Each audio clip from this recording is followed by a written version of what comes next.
கிறிஸ்துவுக்குள் பிரியமானவர்களே, இந்த மீண்டும் ஒரு விசையாக இந்த காலை வேளையிலே உங்களை சந்திப்பதிலே மிகுந்த மகிழ்ச்சி அடைகின்றேன். மீண்டும் இந்த காலை வேளையிலே நாம் இந்த ஆதி ஆகமத்திலே நாம் இன்னொரு மனிதர் குறித்து நாம் இந்த காலை தியானத்திலே நாம் சிந்திக்க இருக்கிறோம். இதுவரையிலே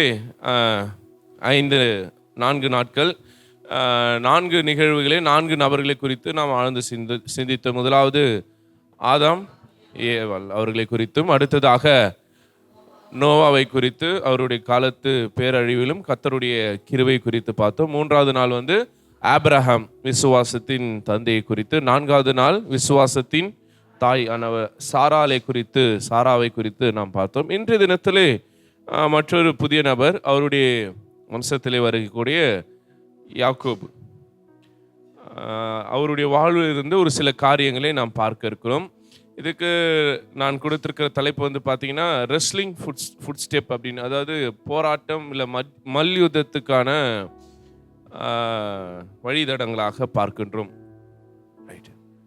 இந்த லெந்து நாட்கள் என்பது ரொம்ப முக்கியமான ஒரு நாட்களாக இருக்கிறது. நிறைய போராட்டங்கள் நமக்கு உண்டு. உண்மையிலே சொல்லப்போனால் மற்ற நாட்களை விட இப்படிப்பட்ட நாட்களில் நமக்கு உண்மையாகவே நிறைய கஷ்டங்கள், போராட்டங்கள் எல்லாமே வருவது உண்டு. அதை நாம் எப்படி சமாளிக்கிறோன்றது ரொம்ப முக்கியமான ஒரு விஷயம். நம்மளுடைய வாழ்வில் நிறைய நேரங்களில் நாம் எதிர்பார்க்கிற நிகழ்வுகள், எதிர்பார்க்கிற சூழ்நிலைகள் நடப்பது கிடையாது. நம்முடைய வாழ்வில் எப்பவுமே போராட்டங்களும் எதிர்மறையான காரியங்கள் அநேக நேரங்களில் நமக்கு நடைபெறுவது வழக்கம். அப்படி பார்க்கும்போது நம்ம சில வேளையில் சோர்ந்து போயிடும். என்ன இது, நம்ம சில காரியங்களை நன்மையாய் செய்யணும், நல்லதே சிந்திக்கணும், நல்லதே நடத்தணும் அப்படின்னு யோசிக்கும் போது நமக்கு ஏன் இத்தனை பிரச்சனைகள் அப்படின்னு ஒரு கேள்வி வரக்கூடியும். எத்தனை தவறான சூழ்நிலைகள், எத்தனை பிரச்சனைகள் வாழ்க்கையில் வரும்பொழுதும் அதில் சில நன்மையான காரியங்கள் இருக்க தான் செய்யும். அப்போது என்னை சுற்றிலும் இருக்கிறவைகளில் எனக்கு எதிர்மறையாக நடக்கிறவர்களை குறித்தே நான் யோசித்திருக்கிறத விட அதில் இருக்கிற ஒரு சில நன்மையான காரியங்களை குறித்து நான் சந்தோஷப்படுறது ரொம்ப முக்கியமானது ஒன்றாக இருக்கிறது. அதுதான் இந்த காலவெளியிலும் உங்கள் முன்பாக நான் சிந்தனைக்கு கொண்டு வரணும் யோசித்தேன். ஒரு சின்ன ஒரு நிகழ்வு, ஒரு வேடிக்கையான ஒரு கதை ஞாபகம் வருகிறது எனக்கு இது சொல்லும்போது. ஒரு நல்ல ஹோட்டல் ஒன்று இருக்குது. அந்த ஹோட்டல் எப்போவுமே ஃபுல்லாக இருக்கும். எப்போவுமே ஜனங்க வந்து சாப்பிட்டுட்டே இருப்பாங்க. எப்பவுமே அந்த ஹோட்டல் காலியாக, அதாவது சாப்பிட்றதுக்கு ஆள் இல்லைன்ற ஒரு சுச்சுவேஷன் வந்ததே கிடையாது. இப்போ இந்த கூட்ட நெரிசலான நேரத்தில் தினமும் ஒரு நபர் வருவார், சாப்பிடுவார். அந்த கூட்ட நெரிசலில் பில்லு கொடுக்காம இப்படி எஸ்கேப் ஆகிடுவார். இது அங்கே ரெகுலராக சாப்பிட்றவங்க அந்த மனுஷனை பார்த்துட்டே இருக்கிறாங்க. இவர் இப்படி பண்ணுறாரு, என்ன இவர் எப்போ பாரு வராரு, சாப்பிட்றாரு, பில்லு கொடுக்காம போயிடுறாரு அப்படின்னு வருத்தத்தோடு நிறைய பேர் பார்க்குறாங்க. ஒரு சிலர் போய் அந்த முதலாளி இடத்துலேயே சொல்கிறாங்க, இந்த மாதிரி இந்த நபர் இப்படி பண்ணுறாரு. இந்த முதலாளிக்கும் அந்த நிகழ்வு தெரிந்திருக்கு, இவர் இப்படி பண்ணுறாரு அப்படின்ட்டு.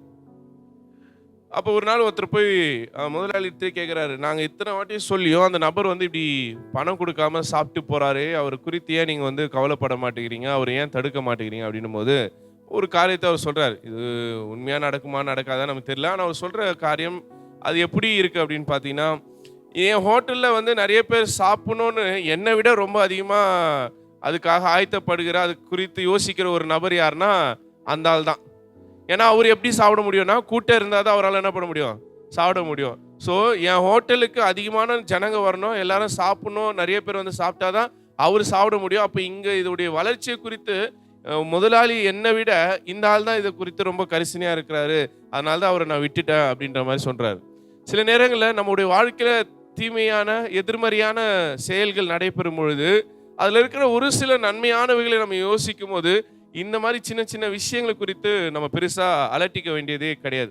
அப்படிதான் இன்னைக்கு ஒரு மனிதரை பற்றி பார்க்குறோம். அவர் யாருன்னா யாக்கோபு. அவருடைய வாழ்க்கையில் பார்த்தீங்கன்னா அவரால் எல்லாருக்கும் பிரச்சனை தான். அவரால் தான் எல்லாருக்கும் பிரச்சனை. அவர் பிறந்ததுலேருந்தே ஒரு பிரச்சனைக்குரிய மனிதராகவே இருக்கிறார். எதுலேயும் நேர்மையாக வாழ்வது கிடையாது. நேர்மையான காரியங்களை பேசுவது, செயல்படுவது அவருடைய வாழ்வில் கிடையவே கிடையாது. யார் அவர்? யாக்கோபு. அதனால தான் அவருக்கு பேர் என்னது?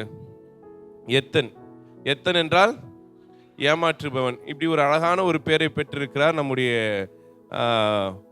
முற்பிதா ஆபிரகாம், ஈசாக்கு, யாக்கோபு. நம்ம எப்பவுமே சொல்லும்போது அதான் சொல்ல, நம்முடைய தேவன் ஆபிரகாமின் தேவன், ஈசாக்கின் தேவன், இஸ்ரவேலின் தேவன் சொல்றதே கிடையாது. யாக்கோபின் தேவன் தான் சொல்றோம். அப்படின்னா அர்த்தம் அவரு எத்தனுடைய தேவனாய் இருக்கிறார் அப்படின்னு. ஏன் அதை சொல்ல வரேன்னா, என்னதான் கடவுள் அவருக்கு இஸ்ரவேலுன்னு ஒரு பேர் கொடுத்திருந்தாலும் அவருடைய அடையாளம் என்னதான்? யாக்கோபு தான் நம்ம இன்னைக்கு அவரை அடையாளப்படுத்திட்டு இருக்கோம். இந்த ஞானஸ்தானத்தில் நிறைய பேருக்கு பேர் வைக்க சொல்லி எனக்கு கேட்பாங்க. அப்போ நான் சொல்லுவேன், நான் பேரை மாத்துறதுனால ஒரு பிரயோஜனமோ இல்லை. முனுசாமியாக தான் இருப்பான், ராமசாமியாக இருப்பான். முனுசாமியை தூக்கி ஜோசஃபோ, முனுசாமியை தூக்கி ஜேம்ஸ்ன்னு மாத்துறதுனால அவன் உள்ளான மனுஷன் மாறல அப்படின்னா அவன் பேரை மாத்துறதுல ஒரு பிரயோஜனமும் கிடையாது. இன்னைக்கு நம்ம எதை மட்டும் கான்சன்ட்ரேட் பண்ணுறோன்னா அந்த பேர் மாற்றத்தை ரொம்ப கான்சன்ட்ரேட் பண்ணுறோம், ரைட்? ஆனால் பேர் மாற்றத்தை விட எது ரொம்ப முக்கியம்? அவருடைய மன மாற்றம் என்பது ரொம்ப முக்கியமான ஒன்றாக இருக்கிறது. யாக்கோபுடைய வாழ்வில் அவர் பிறக்கும் பொழுதே பார்த்தீங்கன்னா ஒரு பெரிய சம்பவத்தோட தான் பிறக்கிறார். என்ன நடக்குது அவருடைய வாழ்வில்? முதல்ல பிறந்தவர் யாரு? ஏசா. ரெண்டாவது பிறந்தவர் யாக்கோபு. முதல் பிறந்தவர் என்ன பண்றாரு? கஷ்டப்பட்டு அது வாசிக்கலாமா? அவங்களுடைய பிறப்பு நிகழ்வு 25:19 பாருங்க.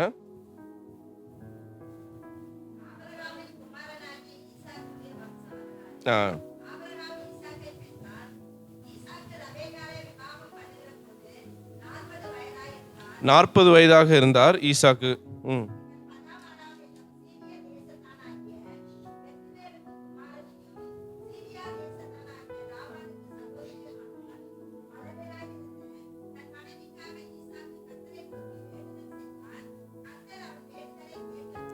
இருபத்தி 22 பாருங்க. ரைட். அவங்க ஒரே கற்பப்பையில் பிறந்தவர்கள். அப்படின்னா என்னத்தனா ட்வின்ஸ் தான் அவங்க, ரைட்டா? ஒரே கற்பத்தை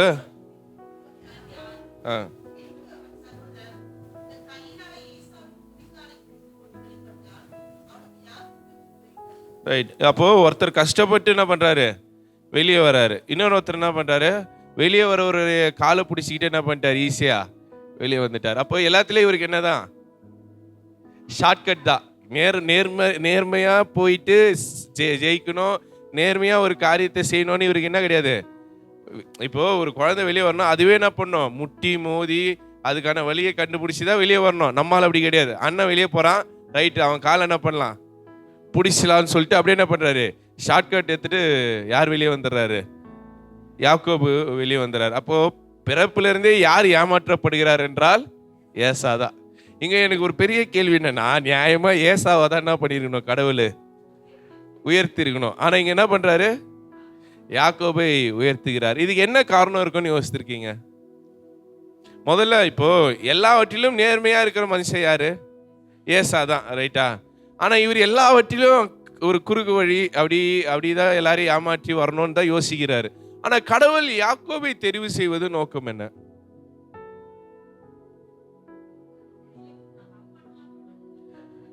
ரைட். தப்பு பண்ணும்போது கடவுள் தப்பானவர்களை ஒதுக்கி வைக்கிறவர் அல்ல, தப்பானவர்களை கூட என்ன பண்றார்? கடவுள் தெரிந்து கொள்ளுகிறார், தப்பானவர்களை கூட உயர்த்துகிறார் என்பதை நாம் பார்க்கிறோம், ரைட்? அடுத்தது வேற. சரி, அது பிற்காலத்துல தான் நடக்குது. ஆனா இவர் ஆரம்பத்துல இருந்து இப்படி தானே இருக்கிறாரு. அவர் ஏசா இழந்துட்டாரு. ஏசா தன்னுடைய இதை தான் வேணான்ட்டாரு. அது வேணாம், எனக்கு பதில் என்ன வேணும்ட்டாரு? ஸ்கூல் வேணும்ட்டாரு. ஆனா இவர் எல்லாம் அதை விட மோசமான தவறு பண்ணிட்டே இருக்கிறாரு யாக்கோபு. பொதுவா நம்ம என்ன யோசிப்போம்? நல்லவங்களுக்கு நல்லது நடக்கும்னு நினைக்கிறோம். ஆனா இங்க பாருங்க, நல்லவங்களுக்கு நல்லது நடக்கல, கெட்டவருக்கு தான் என்ன நடக்குது? கெட்டவைகளே நடக்குது.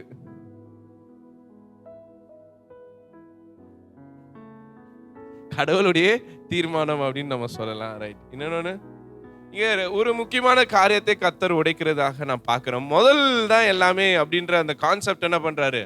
உடைக்கிறார். பொதுவாகவே முதல் பிறந்துட்டான், அப்போ அவனுக்கு எல்லாமே கொடுத்துடணும் அப்படின்றாங்களே. அப்போ அதை தான் கடவுள் தான் சொல்றாரு இந்த இடத்துல. அதை உடைத்தெறிகிறதாக நான் பார்க்கிறேன். முதல்ல ரெண்டாம் குழந்தைய தான் நான் என்ன பண்றேன்? எனக்கான இதுவா நான் தேர்வு செய்கிறேன் என்பதை கடவுள் ஒரு மாற்றத்தை ஏற்படுத்துகிறதாக நான் பார்க்கிறேன், ரைட்? எப்படி இருந்தாலும் யாக்கோபு மனம் மாறுவதற்கு கடவுள் வாய்ப்பு கொடுக்கிறார், அதுதான் ரைட். அவர் மனம் மாறின பிறகுதான் அவருடைய வாழ்க்கையில உண்மையான உயர்வையும் ஆசீர்வாதத்தையும் அவர் பார்க்கிறார். அதுவரையில அவருக்கு எல்லாமே நல்லதா தான் இருக்குது.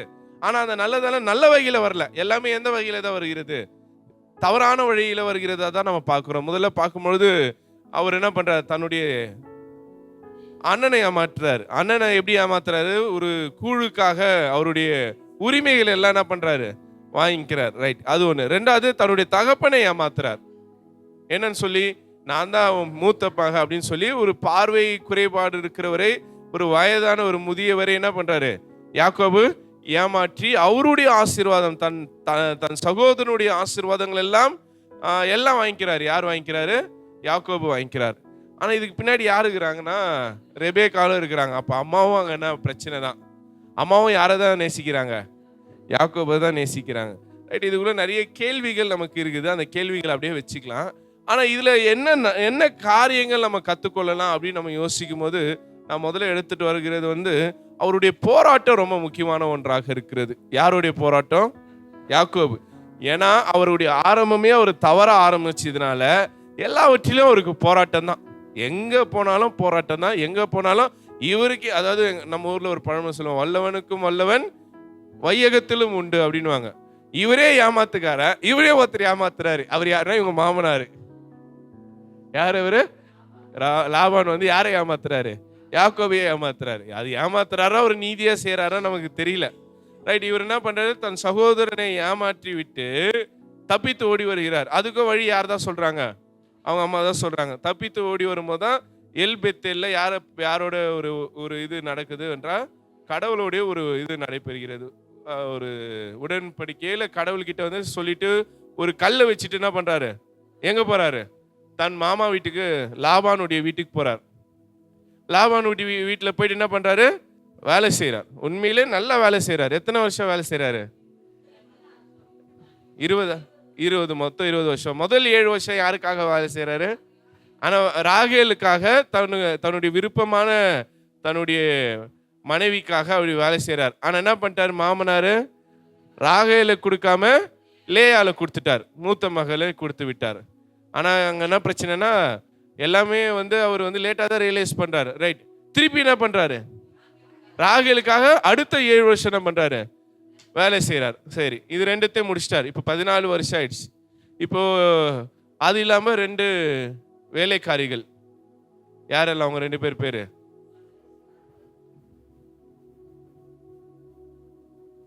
பாருங்க. அவங்க 2 பேர் அவருடைய 2 வேலையாட்கள். பில்கால் ஒருத்தவங்க, அதாவது 29, 24 வாசிங்க. சில்பாலை. ரைட், ஒருத்தவங்க வந்து பில்கால், இன்னொருத்தவங்க சில்பால். ரைட்டா? இவர்களை வந்து யாருக்கு இது பண்ணி கொடுக்குறாரு? தன்னுடைய மருமகனாகிய யாக்கோபுக்கு இது பண்ணி கொடுக்குறாரு. ரைட், இப்போ இதெல்லாம் ஓகேங்க. இப்போ 32ஆம் அதிகாரத்துல நீங்க வரும்பொழுது, தன் மாமனாரை விட்டு எங்க திரும்பி வராரு?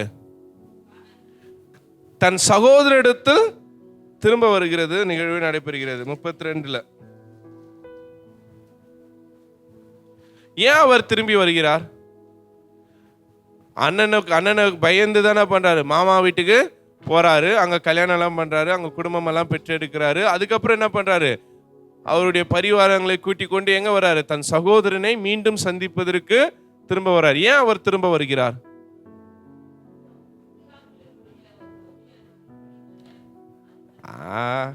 அவங்க மாமனார் ஏமாத்துறாரு.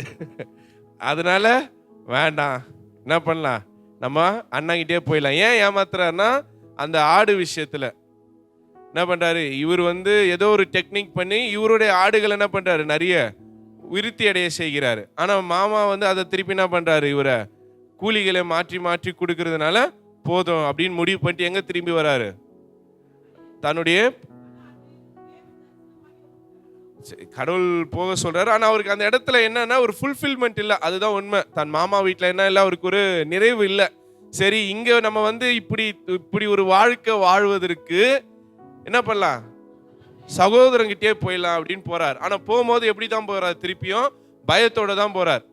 அதுலயும் அவருடைய அந்த இதை நிக்க வைப்பார், அந்த பரிவாரங்களை நிக்க வைக்கிறார். நம்ம கூட அந்த பாட்டு அடிக்கடி பாடும், வெறுங்கையாய் வந்தேன் 2 பரிவாரம் தந்தீர் அப்படின்னு சொல்லி பாட்டெல்லாம் பாடுறோம். இவர் வெறுங்கையா வராரு, இப்ப 2 பரிவாரங்களை எடுத்துட்டு போறாரு. அந்த பரிவாரத்துல நிற்க வைக்கிறதுல கூட ஓர வஞ்சனை பண்றாரு. முதல்ல யார் குழந்தைங்களை எல்லாம் நிக்க வச்சிருவாரு பாருங்க, வேலைக்காரங்க குழந்தையெல்லாம் நிக்க வச்சுட்டு, லேயாளுடைய குடும்பத்தை நிக்க வச்சுட்டு, அப்புறம் தான் யாரை நிக்க வைப்பாரு? ராகேலுடைய குடும்பத்தை நிக்க வைப்பார். ரைட். அப்போ இதுலயும் வந்து அவருடைய செயல்பாடுகள் நமக்கு தெரியுது. அப்போ த்ரூ அவுட் இதுல எல்லாம் பார்க்கும்போது அவர் உண்மையிலே யாக்கோபா தான் இருக்கிறார். இஸ்ரவேலா மாறின மாதிரி எங்கேயுமே நமக்கு தெரியல. இப்ப எங்க தான் ஒரு இஸ்ரவேலா மாறுகிறார் என்றால், நான் என்ன யோசிக்கிறேன்னா, ஒண்ணு ஏசா இவரை மன்னிச்சதுதான் இருக்கணும். ஏசா இவரை மன்னிச்சுதான் இருக்கும். ஏன்னா ஏசா கண்டிப்பா இவர் என்ன பண்ணுவாருன்னு இவர் எதிர்பார்த்திருப்பாரு, பழி வாங்குவான்.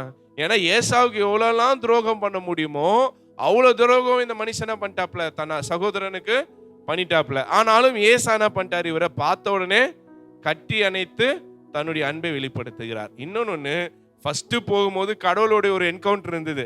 அந்த என்கவுண்டரை விட திரும்பி வரும்போது அவருக்கு ஒரு என்கவுண்டர், அதாவது ஒரு சந்திப்பு. யாரோடைய ஒரு சந்திப்பு என்றால் கடவுளுடைய ஒரு சந்திப்பு. முதல் முறை அவர் போகும்போது கடவுள் வாக்குத்தத்தம் பண்ணி அனுப்பிச்சிறாரு. ஆனா ரெண்டாவது தடவை அவர் சந்திக்கும் போதுதான் இவருடைய வாழ்க்கையிலே முழுமையான மனமாற்றத்தை நாம் பார்க்க முடிகிறது. இன்னைக்கு வாசித்த 32ஆம் அதிகாரம் 24ஆம் வசனத்திலிருந்து வாங்கல. யாக்கோபு பிந்தி தனித்திருந்தான். அப்பொழுது ஒரு புருஷன் பொழுது விடியும் அளவும் அவரோடு போராடி அவரை மேற்கொள்ளாததை கடந்து ரைட் அவருடைய தொடை சந்தை தொட்டார். இப்ப என்ன இங்கன்னா நாம் கற்றுக்கொள்கிற காரியம், யாக்கோபு எவ்வளவுதான் அவர்கிட்ட தவறான எண்ணங்கள், சிந்தனைகள், செயல்பாடுகள் இருந்தாலும் அவர்கிட்ட அந்த போராடுகிற குணம் மட்டும் மாறவே இல்லை. கடவுள்கிட்ட கூட என்ன பண்றாரு, போராடுறாரு. மாமனார்கிட்ட போராடினாரு, அங்க இருக்கிற எல்லா மிருகங்க அது இது எல்லாத்தையும் போராடி போராடி போராடி கடைசியில கடவுள்கிட்டே என்ன பண்றாரு, போராடு. அந்த ஃபைட்டிங் ஸ்பிரிட் தான் ரொம்ப முக்கியமானது. நமக்கு அந்த போராடுகிற எண்ணம் இருக்கிறதா? சில நேரங்களில் சில காரியம் எனக்கு நடக்கல, சில காரியங்கள் நான் யோசித்தது நடக்கலன்னா சோர்ந்து போய் உக்காந்துடுறோம். ஆனா இந்த மனுஷங்கிட்ட நம்ம எவ்வளவுதான் தவறான குணாதிசயங்கள் இவர்கிட்ட இருந்தாலும், இவர்கிட்ட இருக்கிற ஒரு நல்ல குணாதிசயம் என்ன தெரியுங்களா? எவ்வளவுதான் அடிச்சாலும், எவ்வளவுதான் பிரச்சனை வந்தாலும் கடைசி மட்டும் அவர் போராடிட்டே இருக்கிறார். அது யாரா இருந்தாலும் அவருக்கு பிரச்சனை கிடையாது. கடவுளே இருந்தா கூட கடவுள்கிட்ட என்ன பண்றாரு, போராடுகிறார். அப்ப அந்த போராடுகிற அந்த எண்ணம், அந்த அந்த ஆவி, அந்த ஸ்பிரிட் ரொம்ப முக்கியமானது. இன்னைக்கு எத்தனை பேர் அந்த போராடுகிற எண்ணத்தோடு நம்ம இங்க உட்கார்ந்து இருக்கிறோம்? ஒரு விஷயம் எனக்கு நடக்கலைன்னா அவ்வளவுதான், வேணா விடு, அடுத்தது பார்க்கலாம்னு ஒரு சஸ்டைனபிளான இல்லைன்னா ஒரு ஒரு உறுதியான ஒரு நிலைப்பாடு இல்லாம நம்ம இருக்கிறோம். காற்றுக்கு அசைகிற நாணலை போல இந்த பக்கம் அடிச்சா அந்த பக்கம் சாஞ்சிரும், அந்த பக்கம் அடிச்சா இந்த பக்கம் சாஞ்சிரும். அப்படி கிடையாது. எந்த பக்கம் எப்படி காத்தடிச்சாலும் என்னுடைய நிலைப்பாடு இப்படிதான், நான் ஸ்ட்ராங்கா தான் நிற்பேன் அப்படின்ற அந்த உறுதி இன்னைக்கு ரொம்ப தேவைப்படுகிறது. இன்னைக்கு இருக்கிற அந்த அதுதான் விசுவாசத்தை உறுதிப்படுத்துகிறதாக இருக்கிறது. என் விசுவாசம் ஒண்ணு இல்லைங்க, அப்படி காத்து அடிச்சா விழுந்துரும், அப்படி விசுவாசம் அல்ல. புயலே வீசினா கூட நான் நிற்பேன், என் ஆண்டவர் மீது நான் நம்பிக்கையா இருப்பேன். கடவுளே நீர் ஆசீர்வதிக்காமல் நான் விட மாட்டேன். பாட்டு மட்டும் போராடுவேன், யாக்கோபை போல போராடுவேன் அப்படின்ட்டு பாட்டு மட்டும் நல்லா பாடிடுவோம். ஆனா அந்த விசுவாசத்துடைய வலிமை நமக்கு இருக்கிறதா அப்படின்றது யோசித்து பாருங்க இந்த காலையில். அதனால இந்த சாப்டர், ஏன்னா யாக்கோபை பத்தி நிறைய விஷயங்கள் நம்ம பேசலாம். யாக்கோபுடைய வாழ்க்கையில் நிறைய காரியங்களை கடவுள் ஏற்படுத்தி கொடுத்திருக்கிறார். நான் இதை யோசித்து இதை கண்டிப்பா பேசணும்னு நான் நினைச்சது காரணம் என்னன்னா, அவர்கிட்ட அந்த போராட்ட குணத்தை நாம் மையப்படுத்த வேண்டியதாக இருக்கிறது. ரைட். இப்ப 32:24 வாசிங்க.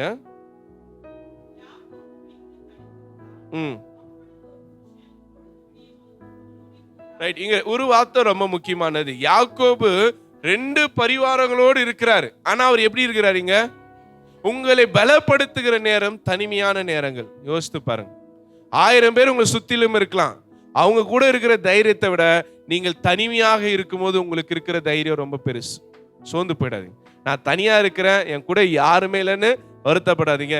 நீங்கள் தனியா இருக்கும்போது கடவுள் உங்க கூட இருக்கிறார். அந்த பரிவாரங்கள் இருக்கும்போது கடவுள் அவர் உணர்ந்தாரா இல்லையான்னு எனக்கு தெரியல. ஆனா யாக்கோபு தனியாக இருக்கும்போது கடவுள் யாக்கோபு முன்பாக நிற்கிறார். அப்போ உங்க வாழ்க்கையில நீங்க கடவுளை சந்திக்கணும்னு யோசிக்கிறீங்களா?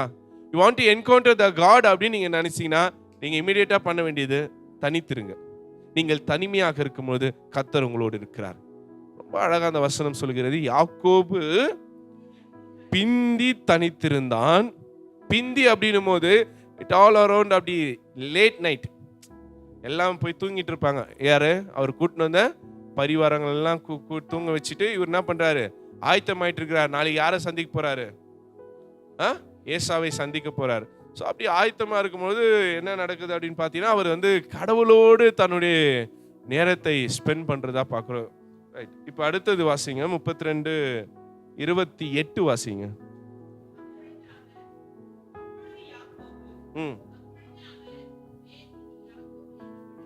ம்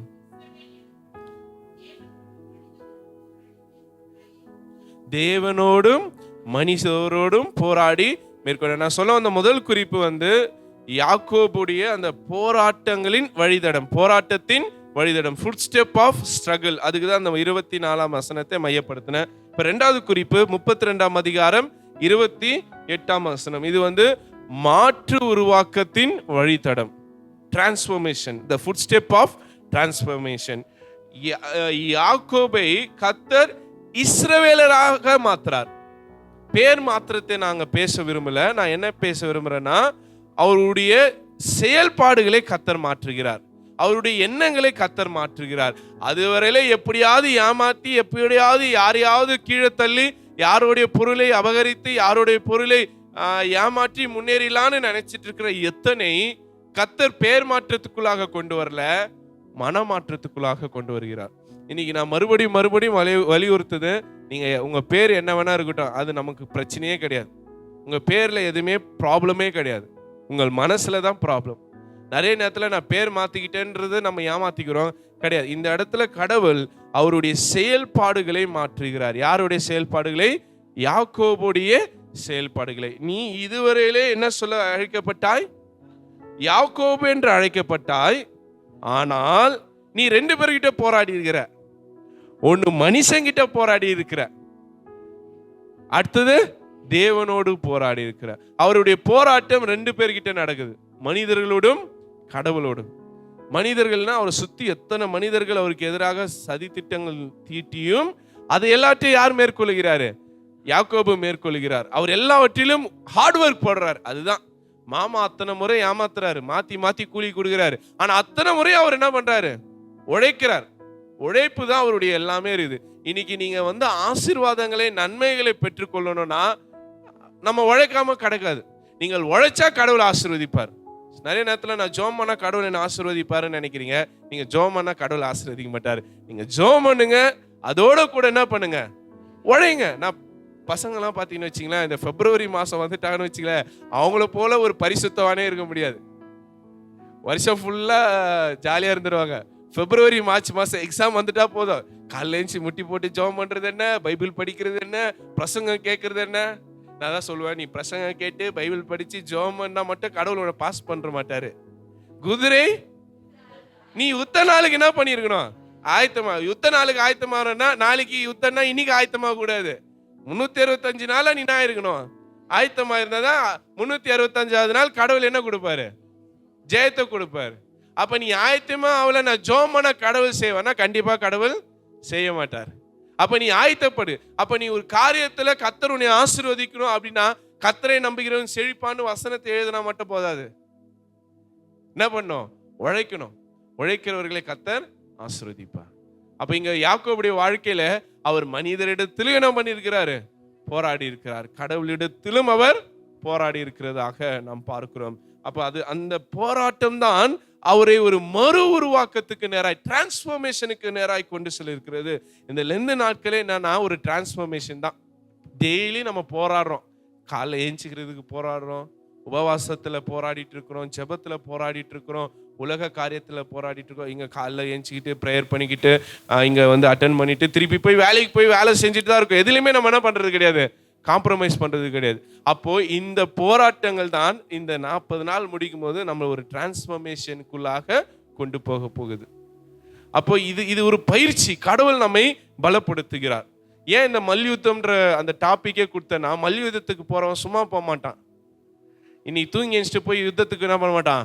போக மாட்டான். என்ன பண்ணுவான்? அதுக்கு ஒவ்வொரு நாளும் தன்னுடைய சரீரத்தை என்ன பண்ணுவான்? ஆயத்தப்படுத்துவான். அதுக்கான உணவுகளை எடுத்துக்கொள்வான், அதுக்கான உடல் பயிற்சிகளை செய்வான், அதுக்கான பிசிக்கல் ஃபிட்னஸை கொண்டு வருவான். எதிரியை மேற்கொள்வதற்கான உடல் ரீதியான பலத்தையும் மன ரீதியான பலத்தையும் என்ன பண்ணுவான், உருவாக்கிட்டு தான் எங்க போவான், மல்யுத்தத்துக்கு போவான். அப்ப இன்னைக்கு நீங்க நானு இந்த இந்த போராட்டங்களை மேற்கொள்ளணும்னா உங்கள் ஆவி, ஆன்மா, சரீரம் இத மூணுத்தையும் மாற்று உருவாக்கத்துக்கு நேராய் கொண்டு போங்க. டிரான்ஸ்ஃபர்மேஷனுக்குள்ளாக. அதுக்கு தான் இந்த ப்ராசஸ். பைபிள் படிக்கிறது, ஜெபம் பண்றது, இந்த மெடிடேஷன், இந்த தியானங்களுக்குள்ளாக வருகிறது. இன்னும் ஃபாஸ்டிங் இருக்கிறது. இன்னும் நம்ம செய்யக்கூடிய மற்ற காரியங்கள். இப்போ நம்ம எக்ஸசைஸ் பண்ணிட்டு இருக்கிறோம், உடல் ரீதியான எக்ஸசைஸ். நான் தான் சொல்றேன், நீங்க ஸ்பிரிச்சுவல் எக்ஸசைஸ் மட்டும் கான்சென்ட்ரேட் பண்ணாதீங்க. நடைப்பயிற்சிங்க மேற்கொள்ளுங்க, பிசிக்கலா ஃபிட் பண்ணிக்கோங்க. காரணம் என்னன்னா இதெல்லாம் சேர்ந்தாதான் நம்ம என்ன பண்ண முடியும், ஆசீர்வாதங்களை பெற்றுக்கொள்ள முடியும். நம்ம இதுல ஒரு பழமொழி சொல்லுவாங்க, சவுண்ட் பாடி இஸ் என்ன சொல்லுவாங்க, அதாவது உடல் நல்லா இருந்தாதான் நம்முடைய வேலைகளும் நம்ம நல்லா செய்ய முடியும். என்னுடைய உடலை நான் நல்லா வச்சுக்கலன்னா என்னால் எந்த வேலையும் செய்ய முடியாது. அப்போ எல்லாவற்றையும் நான் என்ன பண்ண வேண்டியது, ஒரு டிரான்ஸ்ஃபர்மேஷன் ப்ராசஸ்ல கொண்டு வர வேண்டியதா இருக்கிறது. இப்போ யாக்கோபு அதை செய்கிறதாக நாம் பார்க்கிறோம். ரைட், நேரம் அதிகமாயிடுச்சு. நான் அடுத்த பாயிண்ட்டுக்குள்ள போக விரும்புகிறேன். 32:29 நாம் வாசிக்க கேட்போம். ஆதியாகமம் 32:29. அப்போது யாக்கோபு, இப்போ அவருக்கு இவனு பேரை கொடுத்துட்டாரு. யாரு? கடவுள் யாருக்கு பேர் கொடுத்துட்டாரு? யாக்கோபுக்கு பேர் கொடுத்துட்டாரு. நீ எத்தன் யாக்கோபு என்று சொல்லப்பட மாட்ட, நீ என்ன சொல்லப்பட போற, இஸ்ரவேல் அப்படின்னு சொல்லப்பட போறன்ட்டு கடவுள் யாருக்கு பேர் கொடுக்கிறாரு? யாக்கோபுக்கு பேர். இப்ப யாக்கோபு கடவுள் கிட்ட அவர் பேரை கேட்கிறாரு. வாசிங்க.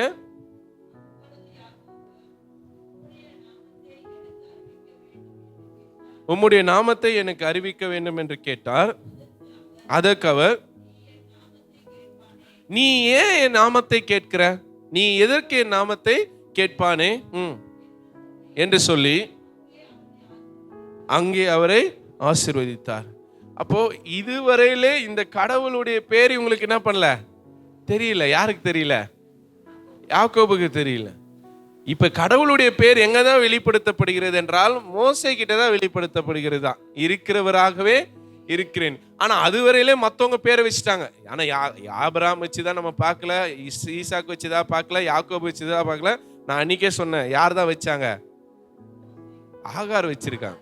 என்ன சொன்னாங்க? நீர் என்னை காண்கின்ற தேவன், யெகோவா ஈரே அப்படின்னு சொல்றேன். லகாரோயி, அதான் லகாரோயி அப்படின் போது அதுதான் யெகோவா ஈரே, அப்படி அதாவது நீர் என்னை பார்த்து கொள்வீர் அப்படின்றது. அப்போ இங்க இவங்களுக்கு அந்த கடவுள் யார் என்றே தெரியல. அதனால்தான் நம்ம இவங்க கடவுளை யாருன்னு சொல்றோம், இவங்களுடைய பேரை வச்சு சொல்றோம். யாருடைய பேரை வச்சு சொல்றோம்? ஆபிரகாமின் தேவன், ஈசாக்கின் தேவன், யாக்கோபின் தேவன். ஏன்னா இந்த கடவுள் இவர்களுக்கு தன்னுடைய பேரை என்ன பண்ணல, வெளிப்படுத்திட்டே வரல. அப்ப இவங்களுடைய விசுவாசம் என்னன்னா, அந்த பேரிடாத கடவுளை அவர்கள் விசுவாசித்தார்கள். அந்த கடவுளுக்கு அவங்களுக்கு என்னன்னு தெரியல, பேரு தெரியல. ஆனா அந்த கடவுளை எங்க இருக்காரு? அவங்க கூட இருக்கிறார். அந்த கடவுளை முழு மனசோடு என்ன பண்ணாங்க, நம்பினாங்க. பிற்காலத்துலதான் அந்த கடவுள் தம்முடைய பேரை தம் மக்களுக்கு என்ன பண்றாரு, வெளிப்படுத்துகிறதா பாக்குறோம். இப்ப அவர் கேக்குற, நீ எதுக்கு என் பேரை கேக்குற அப்படின்னு சொல்லிட்டு யாக்கோபை யார் ஆசீர்வதிக்கிறா? மறுபடியும் அந்த வசனத்தை வாசிங்க, 29ஆம் வசனம். உம்முடைய நாமத்தை எனக்கு அறிவிக்க வேண்டும் என்று கேட்டார். அதற்கு அவர், நீ என் நாமத்தை கேட்பானேன் என்று சொல்லி அங்கே அவரை ஆசீர்வதித்தார். அப்போ இந்த இடத்திற்கு என்ன பேர் என்றால் பெனியேல் என்று பேர் வைக்கிறதா பார்க்கிறோம். அப்போ யாக்கோபுடைய வாழ்க்கையில 2 இடம் ரொம்ப முக்கியமானது. ஒன்று பெத்தேல். பெத்தேல் என்னன்னா, அவர் புறப்பட்டு போகும்போது ஒரு கல்லை வச்சுட்டு என்ன பண்றாரு, தூங்குறாரு. அதான் இந்த பாட்டு போறோமே, யாக்கோபை போல இது தூக்கத்தால் நான்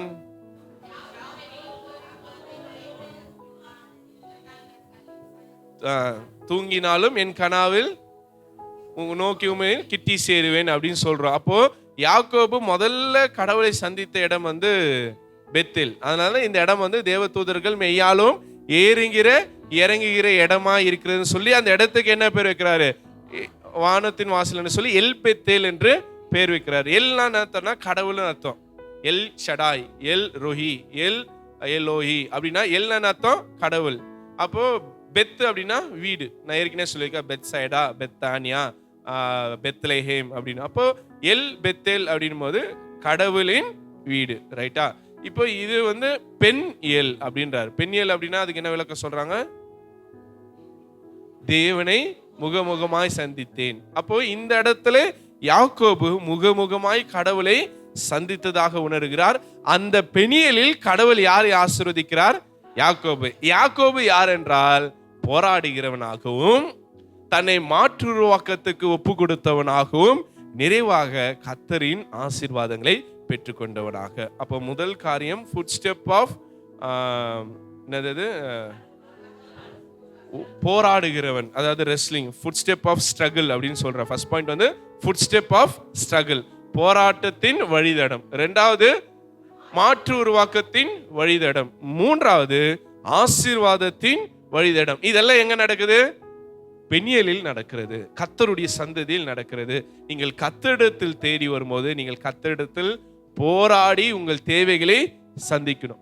இரண்டாவது, கர்த்தரிடத்தில் நீங்கள் வரும்போது உங்களை மாற்று உருவாக்கத்துக்கு ஒப்பு கொடுக்கணும். மூன்றாவது, கர்த்தருடைய ஆசீர்வாதங்களை பெற்றுக்கொள்ள வேண்டியதாக இருக்கிறது. ரைட். இப்போ நான் வழக்கத்தோடு நான் பண்ற ஒரு காரியம் என்னவென்றால், இவர்களையும் இயேசுவையும் நம்ம கம்பேர் பண்ணி பார்க்கிறது. நீங்க சொல்லுங்க, எப்படி கம்பேர் பண்ணலாம் யாக்கோபையும் இயேசுவையும்?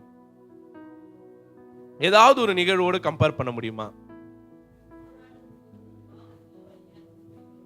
இயேசு பாவத்துக்கு எதிராக சிலுவையில் போராடினார். நான் அதுக்கு முன்னாடி ஒரு நிகழ்வை நான் முன்னாடி கொண்டு வரணும்னு யோசிக்கிறேன். அவர் சிலுவை காட்டி கொடுப்பதற்கு முன்பாக ஒரு இடத்துல போய் உட்கார்ந்து தனிமையில் தனித்திருக்கிறார். இங்கேயும் ஒருத்தர் தனிமையில் தனித்திருக்கிறார். யார் இது? யாக்கோபு. அங்கேயும் கெத்செமனே தோட்டத்தில் இயேசு தனித்திருந்து இருக்கிறார். இப்ப ரெண்டு பேருக்குமான போராட்டம். ரைட்டா? இயேசுவுக்கான போராட்டம், தன் ஜீவனை ரட்சித்துக் கொள்ளணும், தான் உயிரை காப்பாத்திக்கணும் ஒரு பக்கம், இன்னொரு பக்கம் தான் உயிரை தியாகம் பண்ணும். ரைட்டா? அப்பதான் அவர் ஒரு முடிவெடுக்கிறார்.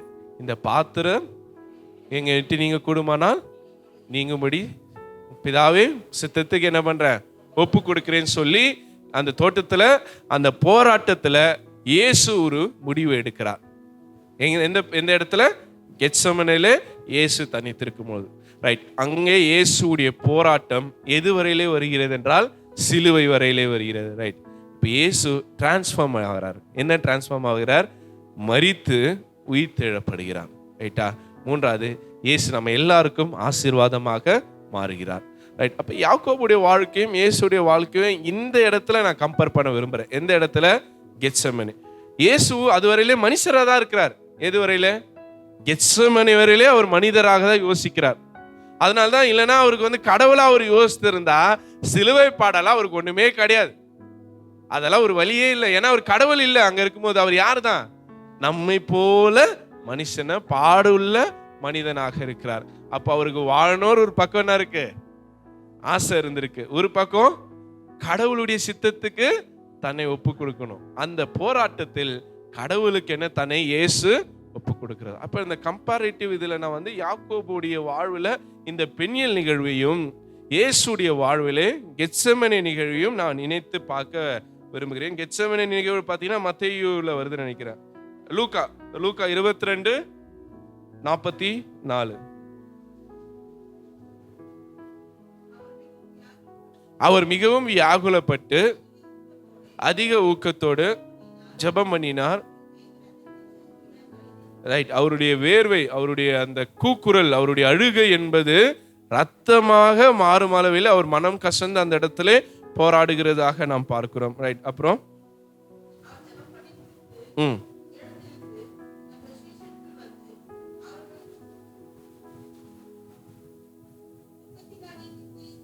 தூக்கத்தினால் நித்திரை பண்ணுகிறதுக்கான. ரைட். ஓகே. இதுக்கப்புறம் பார்த்தீங்கன்னா இயேசு என்ன பண்ணுவாங்க? வந்து அந்த சிலுவை பாடுகளுக்கு நேராக வழி நடத்துவாங்க. அப்போ இயேசுடைய வாழ்க்கையிலும் இந்த கெத்செமனே தோட்டம் என்பது ஒரு டிரான்ஸ்ஃபார்ம் பண்ணக்கூடிய ஒரு மாற்று உருவாக்கத்தை உருவாக்குற ஒரு இடமாக அமைகிறது. ரைட். 5:50 ஆயிடுச்சு. நான் இந்த இடத்துல நிறைவு செய்கிறதா நான் செய்கிறேன். ரைட். வேற ஏதாவது உங்களுக்கு கேள்விகள் இருந்தால் இந்த பகுதியில் ஒரு கேள்வி அப்படின்ற மாதிரி நம்ம பார்க்கலாம். யாக்கோபுடைய நிகழ்வு இங்கே முடிவடைகிறப்பா. இதுக்கப்புறம் உங்களுக்கு தெரியும் என்ன பண்றான்? போய் தன் சகோதரன் ஏசாவை சந்திக்கிறான். அவன் எதிர்பார்த்ததை விட வேற ஒரு சம்பவம் நடைபெறுகிறது. ஏசா அவரை மன்னித்து கட்டி தழுவி அணைத்து கொள்ளி அவருக்கு ஒரு பகுதியை கொடுத்துட்டு இவருக்கு ஒரு பகுதியை கொடுத்துட்டு 2 பேரும் என்ன பண்றாங்க, அதே இடத்துல வாழ்கிறதாக நாம் பார்க்கின்றோம். இங்க ஏசாவையும் பத்தி நம்ம ஒரு நாள் கண்டிப்பா சிந்திக்க வேண்டியதா இருக்கிறது. இன்னைக்கு இந்த இடத்தோடு நான் யாக்கோபை நிறைவு செய்கிறேன்.